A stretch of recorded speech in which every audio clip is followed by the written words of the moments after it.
दोस्तों ice mining application में ज़्यादातर लोगों के कॉइन कट हुए हैं, लगभग 60% से ऊपर या 60% के आसपास कॉइन जो है वो डिडक्ट हुए हैं, वो किए हुए हैं। वो इस वीडियो में आपको अपडेट मिलने वाला है। और आपके टोकन कितने कम हुए हैं कमेंट बॉक्स में ज़रूर बताइएगा। दोस्तों मेरे टोकन 1,31,000 के आसपास थे, अब ये टोकन मेरे पास 41,000 बचे हुए हैं। तो 60% से भी ऊपर टोकन यहाँ पे कट कर लिए गए हैं। पहले जो टोकन कट किया गया था जिसमें मेरे 10-12 हज़ार करीब कट हुए थे, तो वो स्टेकिंग की वजह से कट हुआ था। तो वो हमने स्टेकिंग किया था, तो वो अनस्टेक उन्होंने सबका कर दिया। तो जो स्टेकिंग का रिवार्ड था और रिवार्ड था वो उन लोगों ने कट कर लिया, ठीक है। तो वो तो समझ में आ गया। लेकिन ये उसके बाद 1,18,000 20,000 मेरे हो चुके थे।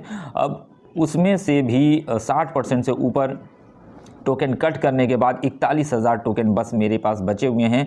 दोस्तों ये क्यों हुआ ऐसा, यहाँ पे इन्होंने अपनी पोस्ट में बताया हुआ है। यहाँ पे इन्होंने ये पोस्ट दी हुई है। रीड मोर पे जाएंगे तो यहाँ पे एक पोस्ट आपको मिल जाएगी। आइस बैलेंस नाम से आइस बैलेंस अपडेट नाम से पोस्ट मिलेगी। इसमें इन्होंने सारा कुछ बताया हुआ है। इन्होंने इसमें बताया हुआ है, मैं आपको बताता हूँ शॉर्ट में, कि इनका कहना है कि कुछ समय पहले इनके एप्लीकेशन में एक बग आया था, ठीक है। बग की जो रिपोर्ट है वो जो है कि आइस माइनिंग कम्युनिटी ने भी की थी कि ये बग आया हुआ है। और इनकी जो टीम है उन्होंने इस पर काम किया।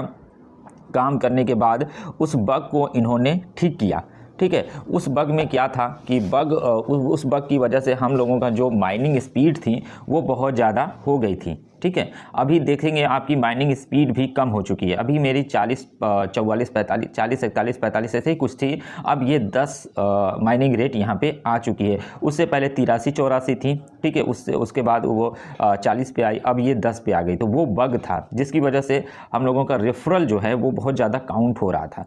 वो जो हम लोगों का रेफरल था वो हम लोगों का जितना अनुमानित होना चाहिए उससे ज़्यादा भी वो काउंट हो रहा था, वो बग की वजह से। तो जब उन लोगों ने उस बग को फिक्स किया तो ये जो अर्निंग रेट है वो हमारा कम हो गया, मतलब जितना होना चाहिए उतना हो गया। और जो हमारे एक्स्ट्रा कॉइन पास्ट में पहले हमारे माइन हुए थे वो भी डिडक्ट हो गए, ठीक है।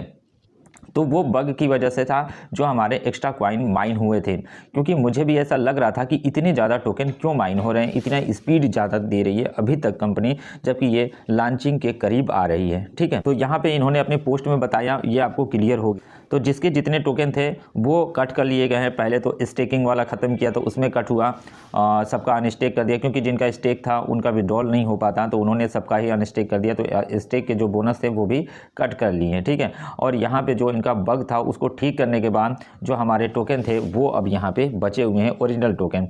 अब यहाँ पे एक बात मैं आपको और बताता चलूँ कि यहाँ पे जो टोकन माइन हो रहे थे, जितने ज़्यादा टोकन माइनिंग में आ रहे थे बग की वजह से, उसकी वजह से इसकी सप्लाई बहुत ज़्यादा जा रही थी। यानी कि ये कॉइन एक मीम कॉइन की कैटेगरी में जा रहा था। तो उसी चीज़ को उन लोगों ने ठीक करने की कोशिश की ताकि ये टोकन जो है मीम कॉइन की कैटेगरी में ना जाए, क्योंकि सप्लाई बहुत ज़्यादा हो रही थी। तो इसलिए उस बग को इन्होंने कोशिश तो कर ही रहे थे, कोशिश में ये लोग कामयाब रहें और उस बग को इन्होंने फिक्स किया। और हमारी अर्निंग रेट जितनी होनी चाहिए इनके वाइट पेपर के हिसाब से उतनी हो चुकी है। और हमें जो है कि ओरिजिनल टोकन यहाँ पे शो कर रहे हैं। तो उम्मीद है कि ये एक अच्छा प्रॉफिट दे के जाएगा। जनवरी में इसकी लिस्टिंग की उम्मीद है, ये हमारे विड्रॉल भी देने की उम्मीद है। तो उम्मीद करते हैं फिर कि कोई नया अपडेट आएगा तो हम आपको ज़रूर बताएंगे। तो मुझे उम्मीद है कि आप सभी को क्लियर हुआ होगा कि आपके टोकन यहाँ पे कम क्यों हुए हैं। तो इस वीडियो में इतना ही दोस्तों। वीडियो अच्छा लगा हो तो लाइक और शेयर करिएगा। चैनल पर पहली बार आए हैं तो सब्सक्राइब करके बेल आइकन दबा दीजिए। थैंक यू दोस्तों वीडियो देखने के लिए।